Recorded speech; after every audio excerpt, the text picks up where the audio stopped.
If you had a father or a grandfather already came home from the Pacific, this is the morning that let him come home. 6 minutes, 3 airplanes, 1 bomb, and a quiet man from New Jersey most Americans have never heard of. This is the story your history books left out. 10:22 in the morning, June 4th, 1942. Somewhere over the empty blue of the Central Pacific. 3 American dive bombers, not chilly. Dozen bombers push their noses toward the sea. Below them begins to mix, to sharpen through the haze. A long, dark rectangle of steel, the largest aircraft carrier the Empire of Japan has ever sent to war. Her name is Akagi. In Japanese, it means Red Castle. For 6 months, she has been the source. Anyone said now, praise sims. Fry say 6 months. And then 6 months in Nimitz 5 minutes, she will begin in fear from Lafai Mien to die. But to understand how a ship becomes a legend, and how a legend becomes a wreck at the bottom of the ocean, we cannot start at 10:22. We have to go back to the shipyard at Kuri, where a battlecruiser was cut in half and reborn as something the world had never seen before. Lieutenant in New Jersey, he does not yet know is stained. And back to an admiral standing on a bridge, staring at a message he does not yet know will destroy him. This is the story of the death of Akagi. But first, it is the story of the men who did not know each other. The men whose lives were about to collide at 4,000 meters above the sea. Akagi was never supposed to be an aircraft carrier. She was laid down in 1920 as a battlecruiser, a fast, heavily armored gun platform.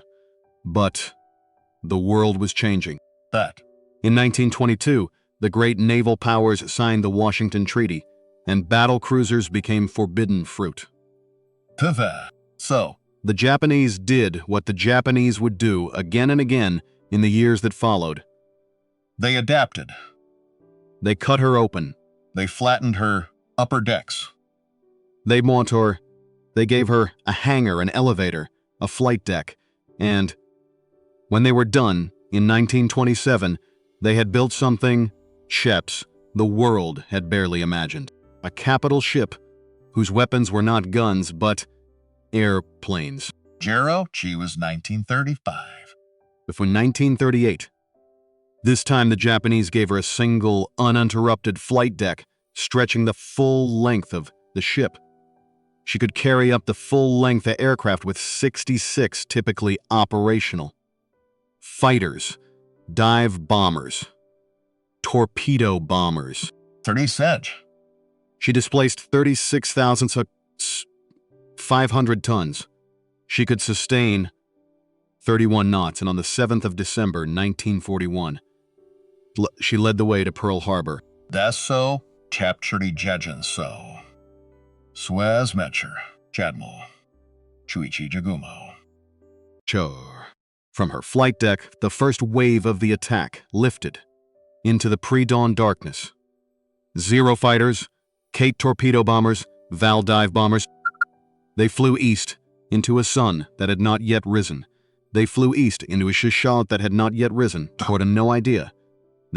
By the time the sun set on December 7th, the United States Pacific Fleet lay burning in the mud of Pearl Harbor. 2,400 American sailors were dead, and Akagi turned west, home undefeated. For the next 6 months she went where she pleased. Rabaul, Darwin, where her bombers destroyed the port so thoroughly that Australia trembled. Colombo, Trincomalee. She sank the British aircraft carrier Hermes. Every enemy she met, she destroyed.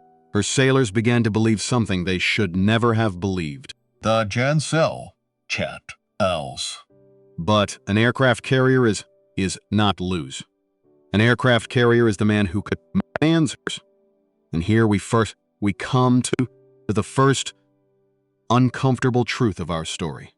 The man who commanded Akagi, and through her the entire First Air Fleet, the Kido Butai, was a 55-year-old Vice Admiral named Shuichi Nagumo. He was a professional and a patriot. He had graduated from the Naval Academy in 1908. He had spent his career mastering torpedoes and destroyers and submarines. He was, by every account, a competent officer.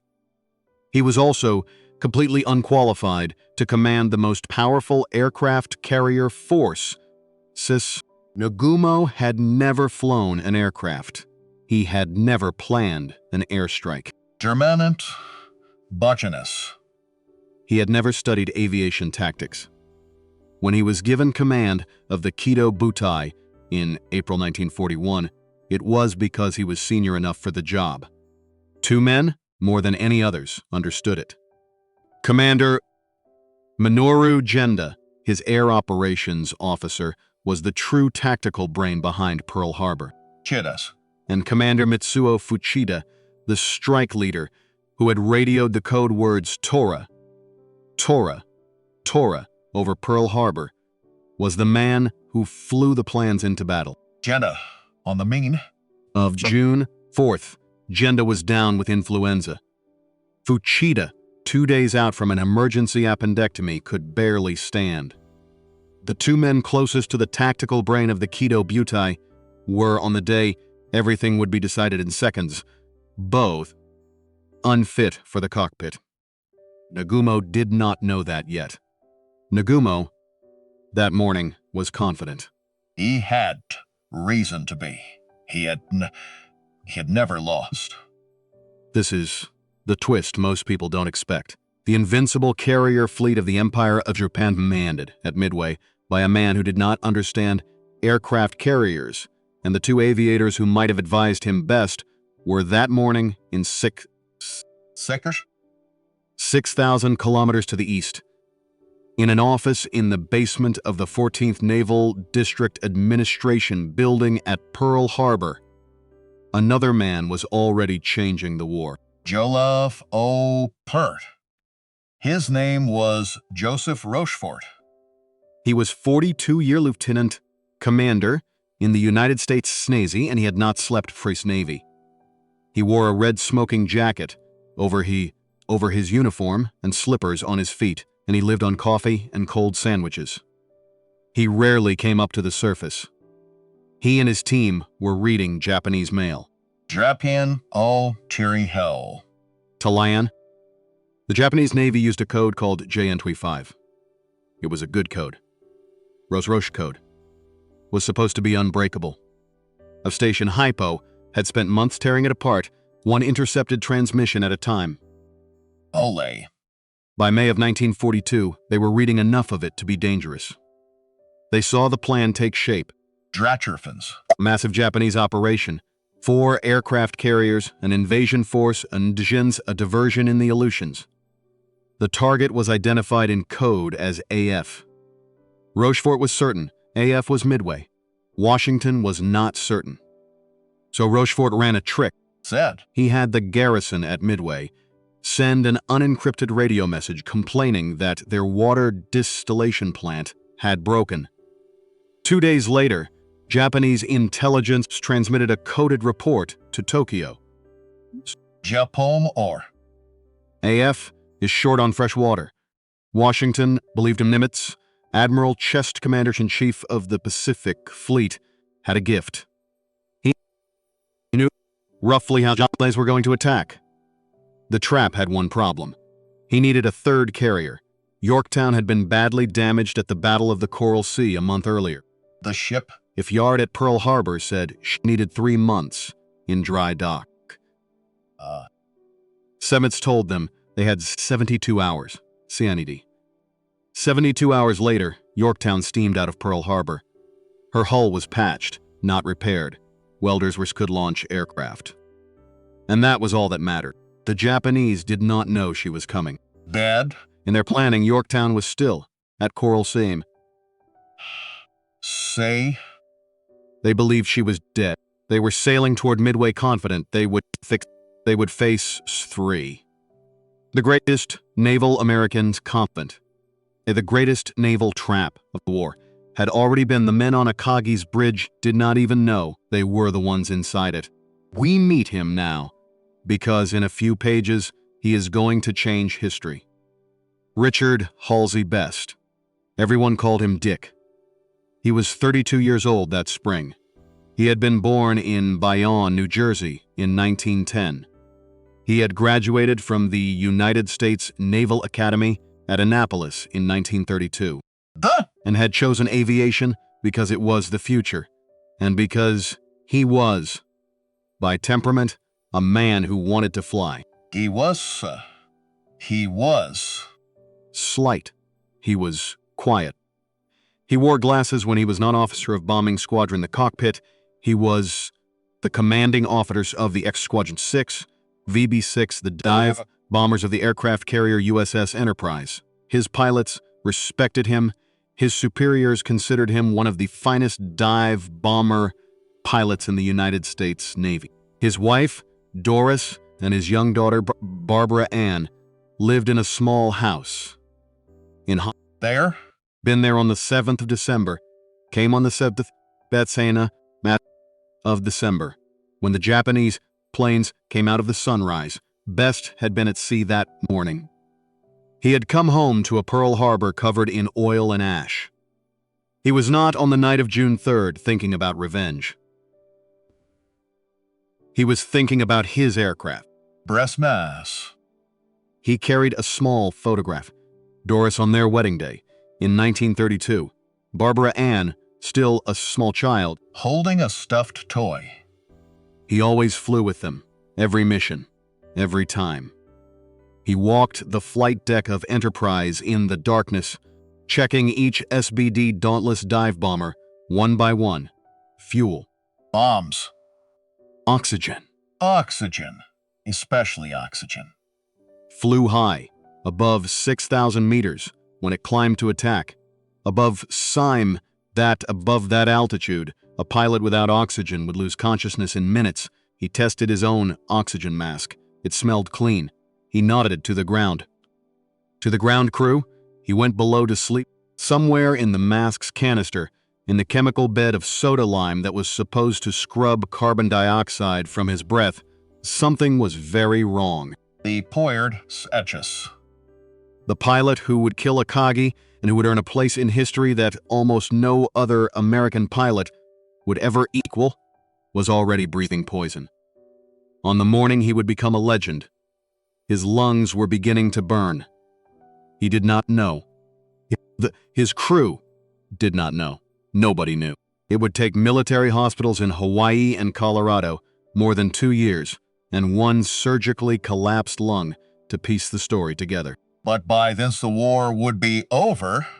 4:30 in the morning, June 4th. The Pacific in June, before dawn, is cold. The wind carries the sharp bite of the open ocean, and the deck plates of a warship, at that hour, are wet with dew that smells like salt and metal and old paint. On Enterprise, the coffee in the pilot's ready room was cold. It always was. The mess had run out of sugar 3 days earlier. Best his black and watch the stars go out one by one over the eastern horizon. Somewhere out there, in the dark, was a Japanese fleet that thought it was hunting him. He knew, because Nimitz had told him, that it was the other way around. The two fleets do not know exactly where the other is. But they know the other is somewhere close. The Keto Butize steams 28 knots through a light southeasterly breeze. Akagi leads. Kaga to her port side. Soryu and Hiryu ahead in a second column. Around them, a screen of battleships, cruisers, and destroyers. The 4 carriers turn into the wind. Deck, Joe. Juro. Deck crews stand ready. Engines cough into life. Propellers become invisible circles of a light. At 4:30, exactly see. The first zero its brakes and roars down the flight deck of Akagi. It lifts, wobbles, climbs. Another follows. Another. Within 15 minutes, 108 Japanese aircraft are in the air, heading southeast toward the tiny atoll called Midway. From Akagi alone? 36 aircraft launch. The best pilots in the Imperial Japanese Navy. Men who have flown over Pearl Harbor and Darwin and Ceylon and come back victorious every time. They fly toward the sunrise. 200 dozen kilometers. 240 kilometers to the northeast, on the flight deck of USS Enterprise. Dick Best sits in the cockpit of his Dauntless. Jeps Major, pals. He has not yet been ordered to launch. He does not yet know exactly where the Japanese are. He rests his hand on the throttle. He puts on his mask. He breathes. The sun climbs into the eastern sky. And the clock, invisible and merciless, begins to count down toward 10:22. 6:20 in the morning. Over the little atoll called Midway, the sky fills with the sound of engines. Gillette. 108 Japanese aircraft. Bombs fall on the fuel tanks, on the seaplane hangar, on the power station. Black smoke climbs 1,000 feet into the still Pacific air. But the runways, the American Marines on the ground fight back with anti-aircraft guns. They knock down a handful of the attackers. The Japanese pilots do their job, drop their bombs, and turn back toward the fleet. Leading them home is a young lieutenant named Joichi Tominaga. He is 28 years old. He is a good pilot. And he has already made a decision that will help kill Akagi. Because? As he banks toward the northwest, he lifts a microphone to his lips and radios back to the fleet. There is need for a second attack wave. 12 words. That is all it takes. On the bridge of Akagi, Admiral Nagumo hears the message. He turns to his officers. The plan had been to hold 93 aircraft in reserve, armed with torpedoes and valet, ready to strike American warships the moment any were sighted. But there are no American warships in sight. No prejudice. Cheshus. And Midway needs another hit. At 7:15 in the morning, Nagumo gives the order. Change the weapons. On the hangar decks of Akagi and the other 3 carriers, an army of sailors begins the process of unbolting torpedoes from the bellies of the Kate bombers and rolling out land attack bombs to replace them. It is heavy, slow, careful work. The men work fast. They are proud. They are good do not know that they have just begun to lose the war. Because 13 minutes later at 7:28 in the morning, a single reconnaissance aircraft flying 200 nautical miles to the northeast breaks silence.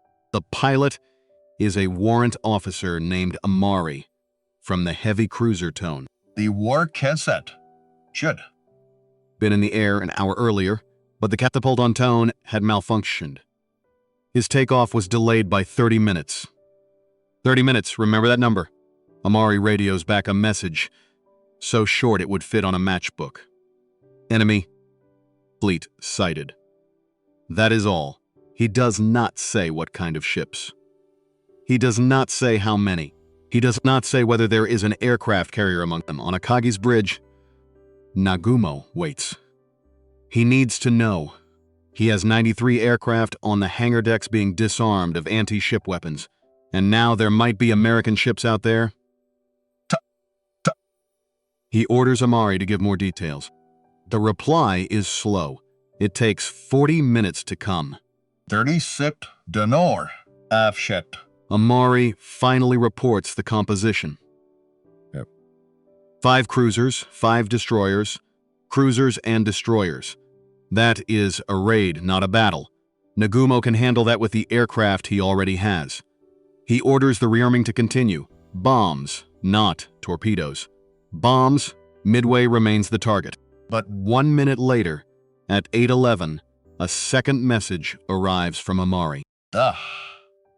And this one, Nagumo does not want to read. Enemy force appears to be accompanied by what looks like an aircraft carrier. If the catapult on Tone had worked properly. If Amari had launched 30 minutes earlier. Dot. If his message had reached Nagumo. Nagumo. Ugh. Before hundreds of men were sweating in the hangars, on bolsches poinentangers, essentials, unbolting torpedoes, and reloading with bombs, then everything that follows might never have happened. 30 Sager. Ever. 30 minutes decided the Pacific War. Nagumo now faces the worst kind of decision, a moving one. His aircraft are half-armed with the wrong weapons. His pilots on America are on their way home, low on fuel. And there is an American aircraft carrier somewhere. He gives a new order, reverse the arming. Take the bombs off. Put the torpedoes back on. On the hangar decks, exhausted sailors curse under their breath and begin the whole process again. In truth, the hangar decks of Akagi were never the chaos of legend. For decades, a myth persisted that bombs and torpedoes had been left scattered across the hangar floor, Rubinlista slacks, ready to explode at the first spark. The best modern research, drawing on Japanese damage reports, tells us that the ordnance was mostly returned to the proper magazines as it was removed. But this does not save Akagi, because what remained on the hangar decks was, in some ways, worse. Aircraft with fuel lines open. Aircraft being refueled between rearming cycles. Aircraft with warheads freshly attached and safety pins not yet reinserted. Aircraft parked wing to wing, engine to engine, wooden propellers. Touching wooden propellers. A single spark ever reached the hangar deck, the fire would not need bombs on the floor to feed it. You would have gasoline. It would have fuel vapor. It would have hundreds of tons of aviation fuel inside the machines themselves. It would have everything it needed.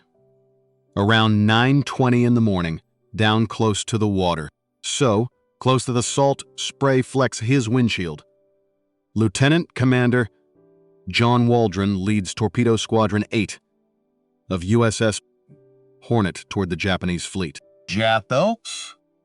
He is 41 years old. He has a Sioux grandmother.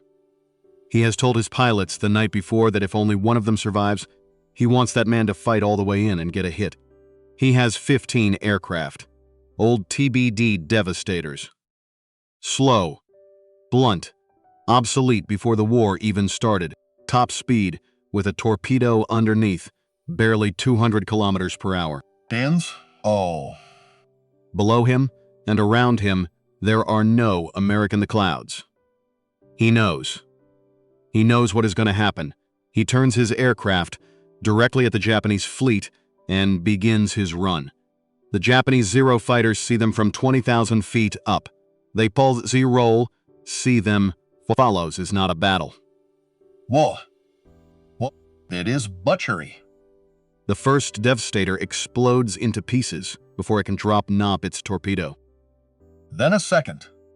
Then a third. Waldron's aircraft is hit again and again. Witnesses on the Japanese ships see him fly the range on Kaga, still trying cartwheels into the sea. 15 aircraft launched from Hornet. 15 aircraft shot down. Chapter man. Oh, chapter man. 29 of 30 men killed. He is 25 years old. He is from Waco, Texas. He is a mother of Texas who will spend the next 30 hours believing he is dead. His plane is on fire when he releases his torpedo. It hits the water and misses. He crashes seconds later. Oh. He crawls out of the sinking wreckage, hides under a floating cushion so that Japanese ship for the next 30 hours machine gun him, and lies there for the next 30 hours watching the battle and eyes watching the Pacific War being decided over his head. Then, minutes later, comes Torpedo 6 from Enterprise.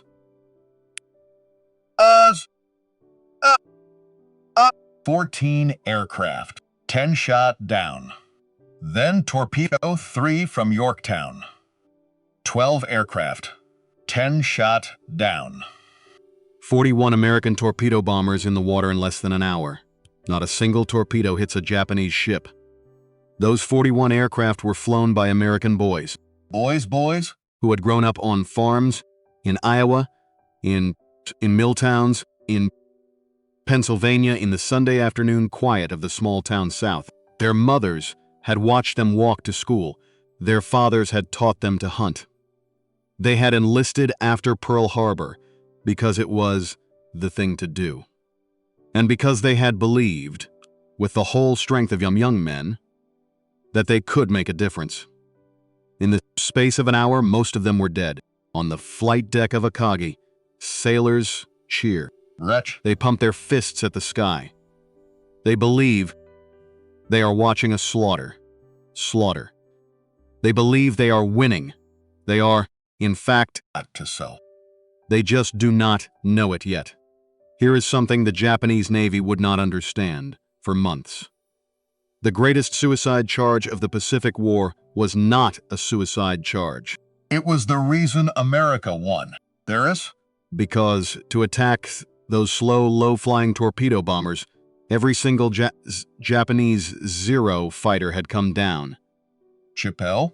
Down to 200 meters. Down to 100 meters. They had emptied their ammunition. They had wave tops. They had exhausted their fuel. They had chased the American torpedo planes into the sea. And now they were low, out of position, and looking the wrong way. Dre. The sky above the Japanese fleet, at high altitude, was empty. The men of Torpedo 8 died so that other men whose names they would never know could live. John Waldron knew. He had said as much the night before. He had chosen to lead his men in anyway. Remember that name. Waldron. He will not appear again in this story. Waldron? But without him, this story has a different ending. At 4,000 meters above the ocean, Lieutenant Commander Clarence Wade McCluskey is running out of time. He is 39 years old. He commands the entire air group of USS Enterprise. He has been in the air for over 2 hours. 32 dauntless dive bombers, including Dick Best and the men of Bombing 6, have flown to the point where the Japanese fleet is supposed to be. The Spencer. The Jet Stensons. The Japanese fleet is not there. Nagumo has changed course. McCluskey, he shrieks, after burning fuel. Some of them will not make it back to Enterprise if his pilots are watching their gauges. Every minute costs them another chance of survival. He has a decision to make: turn back and save his men, or press on and possibly kill them all. Dresches Do Fressens on. He turns his squadron in a wide search pattern across the empty ocean. Then, 4,000 meters below, he sees a single Japanese destroyer. She is running Japanese at flank speed. She's leaving a long white wake across the blue. McCluskey is a smart man. He asks himself a question. Where is that destroyer going in such a hurry? The answer must be She, Olo, Bolens, Solo. The wake. 20 minutes later, at 10:20 in the morning, McCluskey looks down and sees beneath his wings the entire Kido Butai. 4 aircraft carriers in a loose diamond, unescorted at high altitude. Their decks packed with aircraft being refueled and rearmed. He cannot believe his luck. The destroyer he had followed was named Arashi, and she had led 32 American dive bombers straight to the beating heart of the Japanese Navy. McCluskey lifts his microphone. He gives the attack order over the radio. And here, one of the most consequential misunderstandings of the 20th century occurs. The standard doctrine taught to every American dive bomber pilot was clear.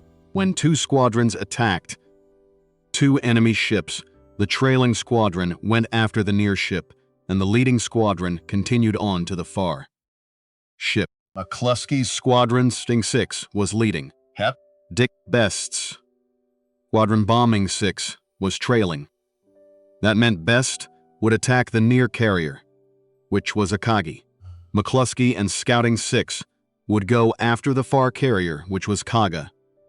That was the doctrine. That was what Best expected. But McCluskey was not a dive bomber pilot by original training. He was a fighter pilot who had recently taken command of the air group. Jet Rancher. And, in the confusion of the moment, staring down at 4 Japanese carriers appearing out of nowhere, he gave an order that was slightly wrong. He led Scouting 6 down toward Kaga, which was the near carrier, which was where Best was supposed to attack. Best watched, from above, Jersher. as the entire American air group began to dive on the same target. Gear Eng. He watched 30 aircraft rolling into their bomb runs, one after another, all pointing at Kaga. Akagi, the flagship, the carrier that had led the attack on Pearl Harbor, was going to be missed. Was already on his on-release lever. He best already had his hand on his release lever. He was 2 seconds from beginning his zone's dive. He looked at Akagi, a mile to the north. The air cell. He looked at his 2 wingmen behind him. And He did something that almost other pilot in the world would have done. He pushed his throttle forward, lifted his nose, and pulled out of his dive. To pull out of a dive at that moment, sought at that airspeed, with a 1,000-pound bomb still hanging under your aircraft, is to invite death. this, the Chachis. But Best did it. Lieutenant Edwin Kroger and Ensign Frederick Weber, and signaled them to follow, They did. And 3 dive bombers out of the entire American strike peeled away from Kaga and turned north. They turned toward Akagi. The death of the greatest ship in the Imperial Japanese Navy was not decided by strategy, or by planning, or by the wisdom of admirals. Jeter. It was decided by one man, in 1 second, now at flagship, looking down at a flagship he had almost let live. Pulling his aircraft up into the sky to try again, shortly after 10:22 in the morning. As Dick Best pushed the stick forward, he was 32 years old. He had a wife in Honolulu. He had a daughter, learning her letters. Jolette. He was, in that moment, the age his own father had been, when exactly the age his own father ended. The photograph of Doris and Barbara Ann was in his pocket. Best rolls his Barbara Ann was in his back. He pushes his forward on the stick. Tilts. The horizon disappears. Is Akagi. All that is left in his windshield. Growing. Gyros O. Septa sets. O. He dives at 70 degrees. The airspeed climbs. 300 kilometers. 380. The wind screams past the canopy. The dive brakes on his wings are open. He is falling out of the sun. Beneath him, on Akagi's flight deck, sailors are pushing another Kate bomber into position for launch. A crew chief is checking a fuel line. Yan on O. A young officer is holding a clipboard. None of them are looking up, because for the last hour they have been told over and over that the American torpedo planes are dead, that the Zeros are victorious, that the sky belongs to them. At 550 meters, Best pulls the release toggle. The bomb drops. 1,000 pounds. Deletcher Betchness. 454. Kilograms and high explosive. Kroger drops next. His bomb misses close alongside, near the island superstructure high enough to soak the men on the port catwalks. Weber drops last. His bomb strikes the sea just off Akagi's stern. That near miss cracks Akagi's rudder. It jams. Jetus. In this instant, the flagship of the Imperial Japanese Navy has lost the ability to steer. But it is Best's bomb that matters. It falls through the empty air. It punches through the wooden flight deck near the aft elevator. It passes down into the hangar deck, and there, in the 1/9 of a second before it detonates, it finds the worst place on the ship to explode. Right in the middle of the aircraft being armed. Right beside the fuel lines. Right in the heart of Akagi. Then it goes off. The explosion is not at first. The explosion that kills the ship. Camel.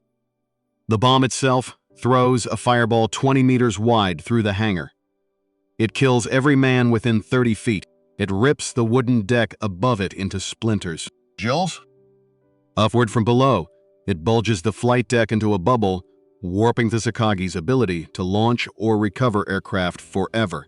But that is only the first explosion. The fireball hits the line. Aviation gasoline sprays into the air and ignites. It hits the fully fueled Kates and Vols crowded in the hangar, and their tanks rupture. Jettis. It hits torpedoes freshly attached to the Kates, and the warheads begin to cook off. Within 30 seconds, there is no hangar deck anymore. There is only fire. The fire climbs up through the elevator shafts. Won't enter shafts, it roars out through the hole in the flight deck. It travels along the ceiling of the hangar, seeking oxygen.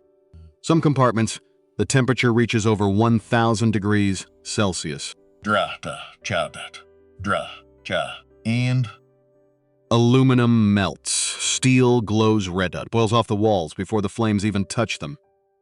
In the middle of it all, Commander Mitsuo Fuchida, the man who had led the aircraft over Pearl Harbor 6 months earlier, is trying to get out of the burning island superstructure.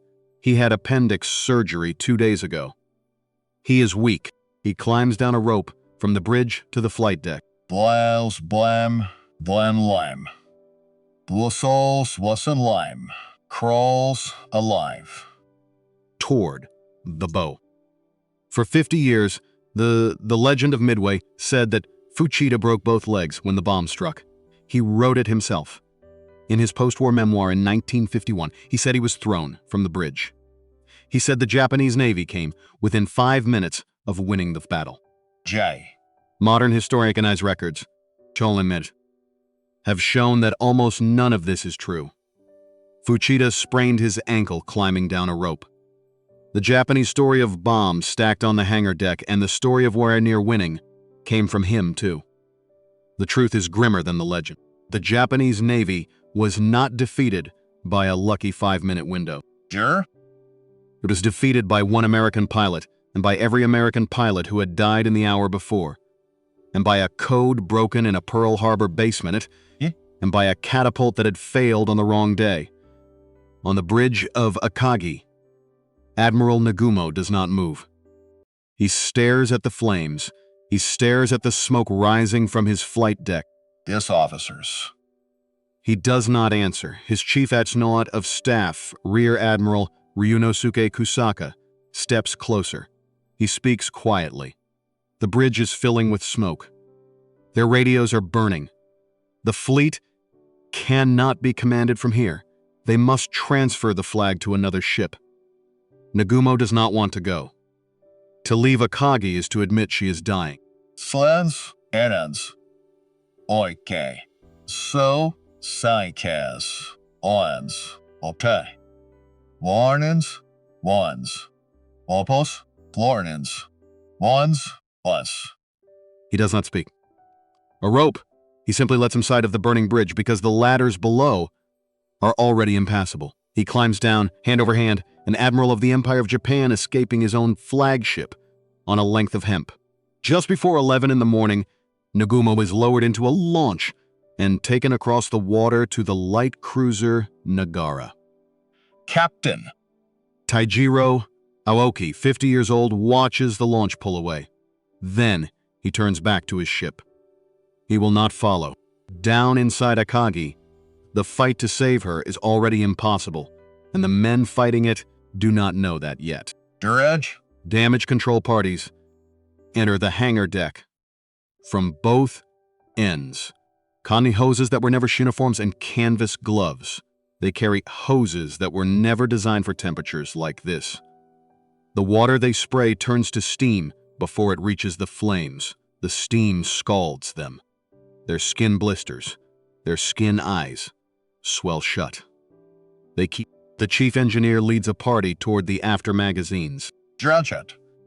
If those magazines If those magazines cook off, the ship will break in half. They open the seacocks. They flood the compartments with ocean water. It boils on contact. But it works. The magazines are drowned before they explode.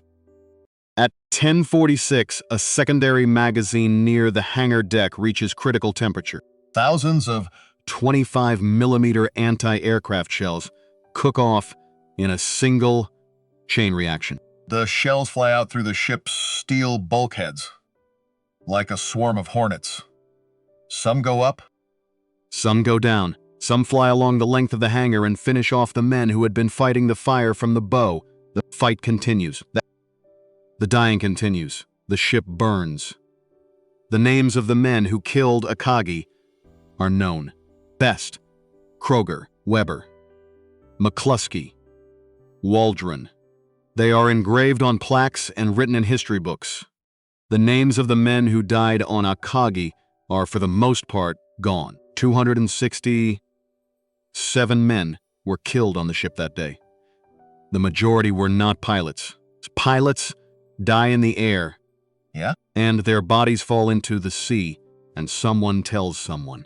the burl, Dutch, The men on Akagi died differently. da. They died in engine rooms sealed shut by fire. They died on temperature, climbed where the ventilation had failed, and the temperature climbed until the air itself became a weapon. They died in compartments and for hours or days or ever. They were young men.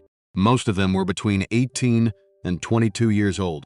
They were the same age your father was when he shipped out, 18.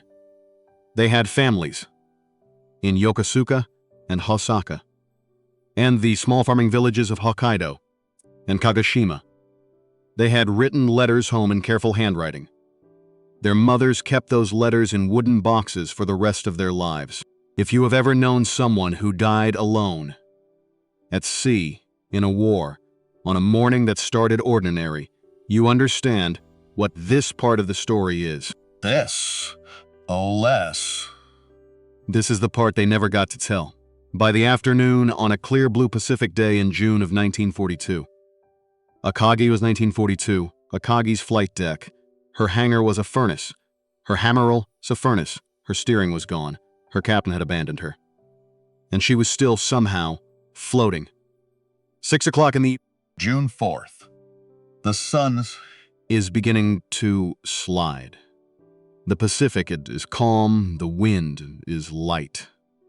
Under other circumstances, it would be a beautiful evening. Akagi drifts in the middle of it, burning. She is no longer a warship. She is a broken thing that once was a warship. Her flight deck is torn open like a wound. Black smoke rises from her middle in a column so tall that lookouts on distant destroyers see it against the sunset from 30 miles away. Cha. Her steel plating glows a dull red in the places where the fires below have been burning hottest. But she is still floating. Around her, 4 destroyers hold position. Arashi, Nawaki, Hagekaze, Maikaze. They circle their dying ship the way a family circles a hospital bed. There to protect her. They are there to take off her wounded. They are there because none of them can bring themselves to leave. On board Akagi, Captain Taijiro Aoki gives the order to evacuate everyone not needed to keep the ship afloat. Boats are lowered. Men? Climb down cargo nets on the ship's side, their faces streaked with soot, their uniforms burned to black rags. Many are wounded. Some can barely by rope, friends. They are pulled onto the destroyers by sailors who do not ask any questions, who simply hand them water and blankets and pull the next one aboard. What Aoki did that night, the truth of it, is quieter than the legend that later grew around it. There is no reliable record of Aoki tying himself to anything. What the surviving officers remembered was simpler. He stayed on the burning deck of his ship long after any sensible man would have left her. He sat at times on the platform outside his cabin, near the island outside his cabin, his island superstructure. He walked the flight deck, inspecting the damage, speaking quietly to the last men still, He was a captain. doing the thing captains have done for 4,000 years. He was staying with his ship. He was staying miles to the northeast. Another decision was being made. Because Hiryu, the last undamaged Japanese carrier, Had already launched her counterstrike. her dive bombers and torpedo planes had found the American fleet. And by evening, they had struck USS Yorktown twice, first with bombs, then with torpedoes. Yorktown was listing. Yorktown was burning. For a few hours on the afternoon of June 4th, the Japanese believed they might still salvage from the disaster. But they had hurt an American carrier. Perhaps the arithmetic was not so bad. Then, at 5 in the afternoon, American dive bombers found Hiryu. Among the pilots who attacked her was Dick Best. He had flown back to Enterprise after his attack on Akagi. He had landed. He had climbed out of his cockpit coughing. He had eaten drunk water, and when Enterprise, he had drunk water. Her second strike of the day, and Best had climbed back into a fresh aircraft with a fresh 1,000 bomb, with a fresh mom. And he had flown back out into the sky. Just after 5 in the evening, he dove on Hiryu. His bomb struck her flight to near the forward elevator. It set off had already killed her three sisters. Sure. He is one of the very few American pilots in the entire war credited with fatally damaging 2 enemy aircraft carriers in a single day. One quiet lieutenant commander from Bayonne, New Jersey, with poisoned lungs he did not yet know were poisoned. By nightfall, on June 4th, all 4 Japanese carriers that had led the attack on Pearl Harbor were destroyed or dying. 6 months earlier, on a Sunday morning, the Japanese Navy had come out of the sun over Pearl Harbor and killed 2,400 Americans. That is sepulets? 6 months for a young man from New Jersey's and a codebreaker in a basement and 41 torpedo bar in a pilot's month. 6 months is for all of them together wanted to answer. It would never Sunday morning. The war had turned. It would never turn back. Midnight. Akagi drifts in the Black Pacific. Her fires. Fome, sullen, Fred, Chelmers. Elsewhere, they still leap lamp into the darkness, casting the shadows of her superstructure across long-seen wavering shapes. From a distance, she looks like a great candle burning slowly down. Captain Aoki is still aboard. He has not slept. Chip. He has walked the length of the ship as the fires will allow him. He has counted his dead. He has knelt beside wounded men and spoken with them. He has watched in the darkness as ammunition below decks continues to cook off in small, muffled explosions that no one can reach and no one can stop. Around 3 in the morning, a launch approaches from one of the destroyers. A senior staff officer climbs aboard. He carries an order. No. The order does not come from Aokazi's own admiralty. Nagumo on the light cruiser Nagara is the order comes from higher up. From Admiral Isoroku Yamamoto himself, 600 miles to the west, on the bridge of the super battleship Yamato. But for all his rank, for all his tradition, Aoki was not permitted to die with his ship. The staff officer told him what Yamamoto had commanded. Queso. Oh. Aoki was to leave Akagi.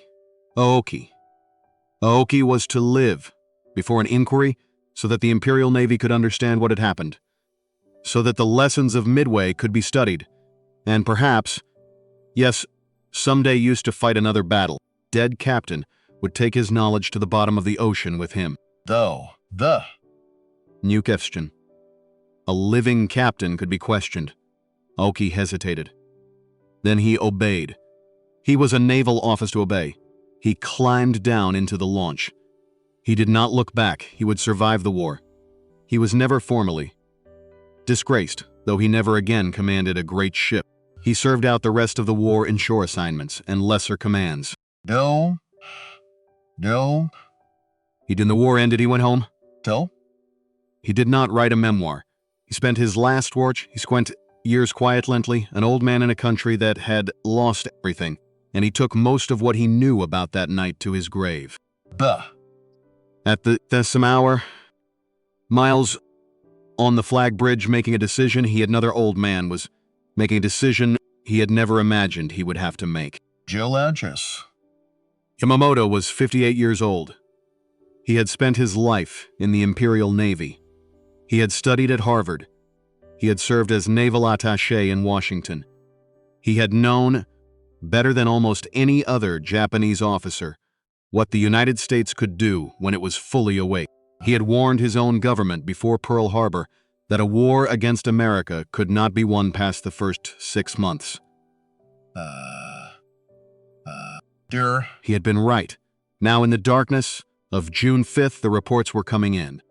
Akagi, mortally damaged, unable to be saved. Kaga, sunk earlier in the evening. Soryu, Hiryu, sunk. Hiryu, burning. 4 aircraft carriers, 203,000 aircraft. Gone. In a single day, his chief of staff, Vice Admiral Akagi, kept a diary. Just our penis. In it he wrote only that Yamamoto to retreated Tess. Spike. The admiral finally emerged. He gave the order that no Japanese naval commander had ever given before and that no Japanese naval commander should not ever have to give. Scuttle Akagi. Sink her before the Zir. Kasher. Okay. Sink her before she can be photographed. Sink her before what remains of her secrets can be salvaged from the sea. Sink her with the torpedoes of her own escorts and let her go down beneath a Japanese flag. The order reached the 4 destroyers just before 5 in the morning. 5 o'clock in the morning. June 5th, the eastern horizon is beginning to gray. Direct et. Akagi still burns. The 4 destroyers take up positions in line, about 1,500 meters. Off her starboard beam. On each destroyer, torpedo crews go through the drill. They have practiced 1,000 times. They train the tubes. They set the depth. They arm the warheads. The Type 93 torpedo was, at that time, the finest weapon of its kind in the world. The Americans would later call it the Long Lance. It was more than 29 feet long.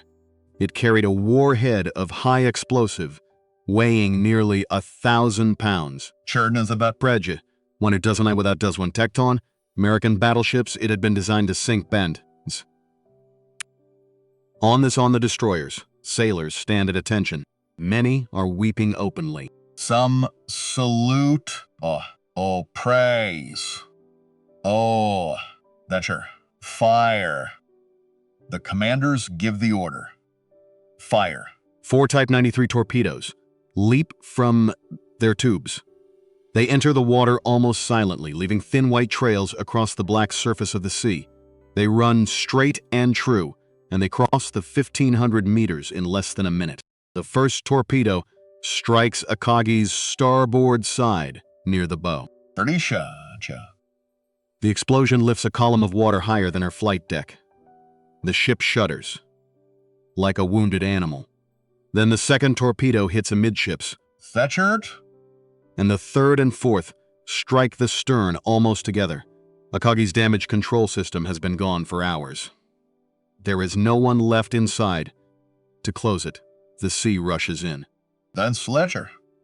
She begins to list. Slowly at first, then faster. 10 degrees, 20. 20. 30. The water floods her hangar deck. And for the first time in more than 18 hours, the fires inside her are extinguished. Not by her men, not by hoses. By the Pacific itself, pouring in through the wounds her own escorts have given her. At 5:20 in the morning, On the 5th of June, 1942, Akagi rolls onto her side. 30 shells. Her flight deck, the flight deck that had launched the attack on Pearl Harbor, disappears under the sea. The bow dips. The stern rises. For one long moment, her twin propellers point at the brightening sky. Then, slowly, majestically, she slides beneath the surface. There is no great noise. There is a hiss of steam. There is a slow gurgle of water displacing air. There is a spreading circle of oil and floating debris. And then, nothing. She falls in the darkness for nearly 10 minutes.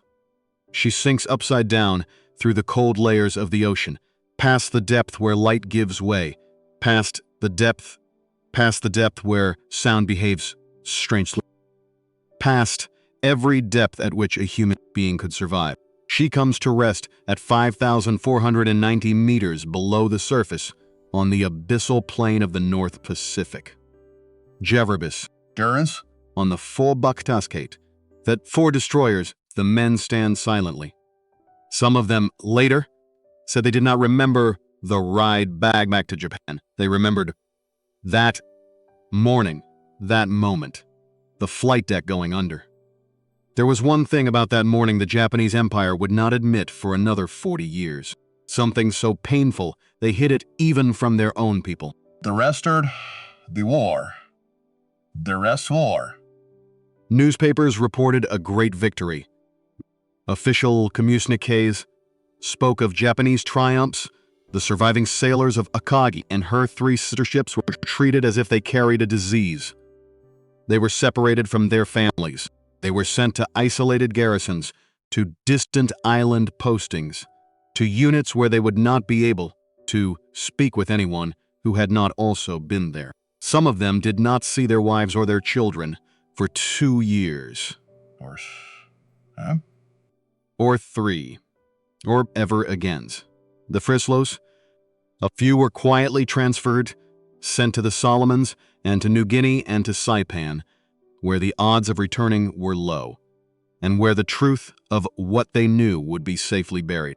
2 years and a month after the death of Akagi in July of 1944, on the island of Saipan, Vice Admiral Chuichi Nagumo, the man who had once commanded the Invincible Kido Butai, put a pistol to his own head. The Americans. The Americans were closing in. The last defenses were falling. He was 57 years old. He died in a cave. His body was found after the battle, identified by his uniform. He left no long letter, no great speech. He simply chose the end.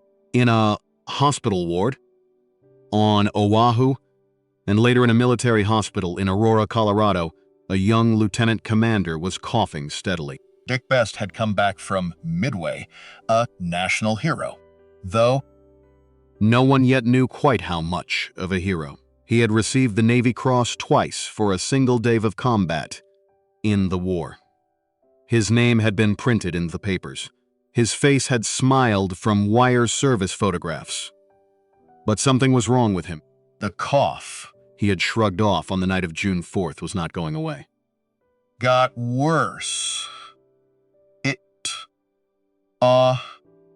By the end of the month, blood doctors examined him at Pearl Harbor. Then they sent to Fitzsimmons General Hospital, high in the dry Colorado air where the Army sent its worst tuberculosis cases. The story, as it emerged, was this. The soda lime cartridge in his oxygen mask had been defective. When he had gone up to altitude on the morning of June 4th and drawn breath through his mask, he had inhaled caustic material into his lungs. The chemical burn was slow to reveal itself. But it had done something worse than direct damage. Chud. It had awakened in the deep tissue of his lungs a case of tuberculosis that had been dormant since he was a boy. Best would spend more than 2 years in military hospitals. His left lung was surgically collapsed to give the disease a chance to burn itself out. He was retired from active duty in 1944. He was still under 35 years old. He never flew a combat mission years old. He recovered, eventually again. He moved to California. He went to work at the RAND Corporation. He was a good employee. A quiet family man, a father who watched his daughter Barbara Ann grow up. He watched her graduate Barbara Ann grow up. He watched her graduate from high school. He watched her get married. He watched her have children of her own. Somewhere in California in the 1960s, an old pilot who had ended an empire was helping his grandson tie his shoes. Jolette? 4 decades, almost of the Pacific War knew. Naval officer knew. But for most Americans, Dick Best was simply an unfamiliar name in a footnote. The pilot who had killed Akagi in the morning and Hiryu in the afternoon lived, for the rest of his life, in the anonymity of an ordinary suburb. Then, in the 1990s, the new generation of historians began to look again at Midway. They pieced together the after-action reports. They read the Japanese after-ndongris, the Japanese damage records. They understood at last what one man on aircraft had done. of a single day, Best was still alive. 8. I did not embellish. Jep? He did not claim to have known, at 10:22 on the morning of June 4th, that he was changing the course of the war. He said more than once that he had been doing his job. He said that many men had done more and died. He seemed genuinely puzzled by the attention. He died in October of 2001. Dramencher tel. Ibdishuren aver o jaskumas. He was dishuren? He does an Arlington National Cemetery as a matter result of arithmetic, or to an American of a certain age, that any American of a certain age already knows in his bones. 4 Japanese aircraft carriers destroyed. 248 aircraft lost. Jetchert? Over 3,000 men killed, including irreplaceable pilots, mechanics, and technicians whose training had taken years and whom Japan had no way to replace before the end of the war. From that morning, Japan defensive in the Pacific. 2 months later, would land on an island called Guadalcanal. From there, the road would run through Tarawa and Saipan and Iwo Jima and Okinawa, until the road ended in a bay in Tokyo, on the deck of a battleship, on a September morning in 1945. Jolace. But the road began at 10:22 in the morning, on June 4th, 1942, when a slight, quiet man from New Jersey pulled a lever in the cockpit of a diving airplane, and a bomb fell out of the sky onto the flight deck of a ship called Red Castle. For 77 years, Akagi lay in the darkness. She rested upside down on the abyssal plain of the North Pacific, in cold that never varied and pressure that never eased. The sea life that grew on, her, chipped so slowly. She kept her secrets. She kept her dead. In October of 2019, the Petrel, funded by the estate of the late Paul Allen, was working the waters northwest of Midway. Her sonar caught the silhouette of a great ship on the seafloor. Her remotely operated submersible descended into the black. The image that came back was almost undamaged. The flight deck was there. All the great hangar spaces were there. Fish moved slowly in and out of the wound where Dick Best's bomb had gone in. 77 years of silence had left her almost intact. A steel monument to a morning that had ended one empire and begun another. She had killed thousands. Chapternies being killed all the 30. In her turn, she had begun as a symbol of imperial pride and had ended in 67. Most of them, boys who had never learned to hate anyone. She lies there still, in a place no living human being will ever walk. She is now a war grave. She belongs to those who went down with her.